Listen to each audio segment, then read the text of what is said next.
To formally open this ceremony, may we call on Brother Jericho Quinones for the opening prayer.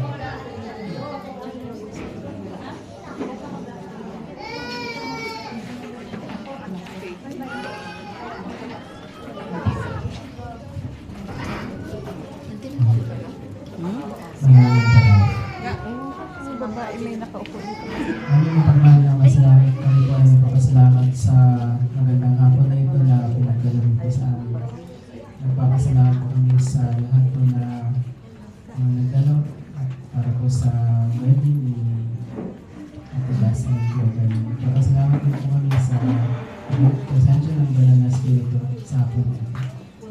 Hindi po namin na sa hapon na ito ay bless mo po ang bawat isa po sa amin. Lalo na naging bagong kasal at hindi po namin na-bless mo po, especially si Ate Dasan po, dahil sa kanila po special na araw na ito. At hindi po namin na-bless mo po ang pamilya ng bawat isa po na nandito at magiging successful po ang hapon na ito. Iniwan po namin ito sa pangalan na si Kristo. Thank you so much, Brother Jericho. Everyone, you may now be seated.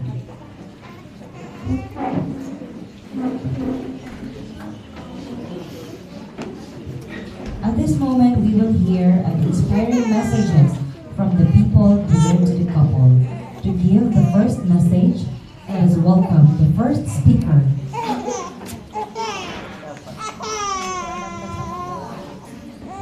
President Luisito Salazar.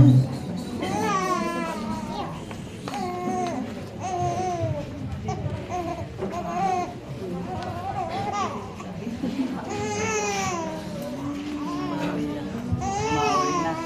Ito na si Maoy. Para kay Jasper Lee at kay Daniel. It is an honor po na mag-talk po sa inyo kung kasama ngayon po. At isa mo po yung mahalagang tao sa buhay ninyo, especially yung mga magulang, mga kamag-anak, mga kaibigan. Alam niyo po, ang araw na ito ay selebrasyon ng pagmamahal.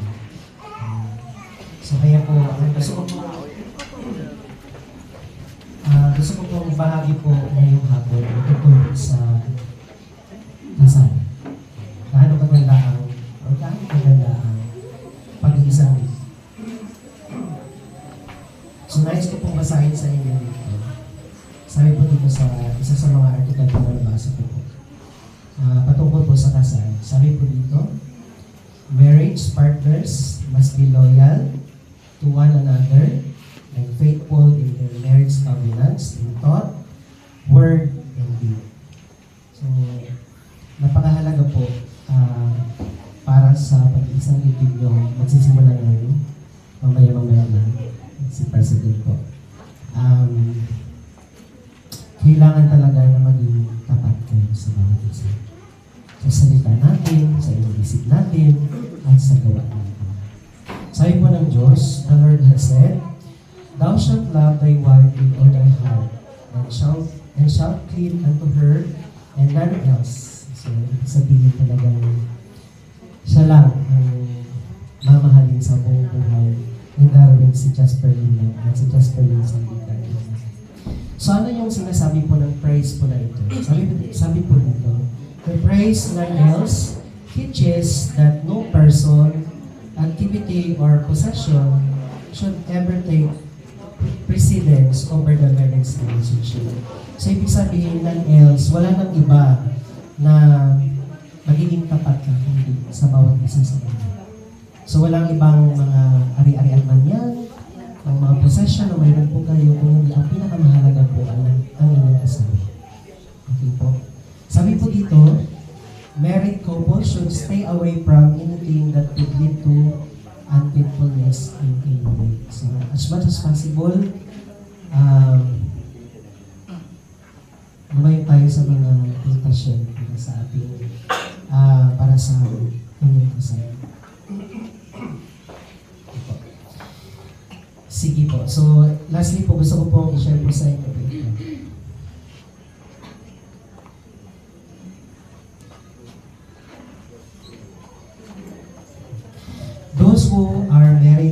consider their union as their most cherished earthly relationship. A spouse is the only person other than the Lord whom we have been commanded to love with all our heart. So walang iba kundi si Darwin at si Jasper Lynn Darwin at yung mamahalin na all the time. So ang kasal po in reality hindi po talaga perfecto. Yan po, totoo po yan. So ako po bata pa din, medyo bata pa, pero mga 14 years na rin po ako kasal.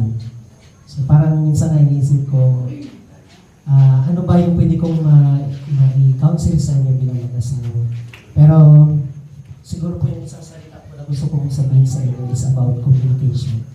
Pinaka-importante po yun. So bago po ako mag-end, isayin ko po sa inyo po yung isang verse po dito.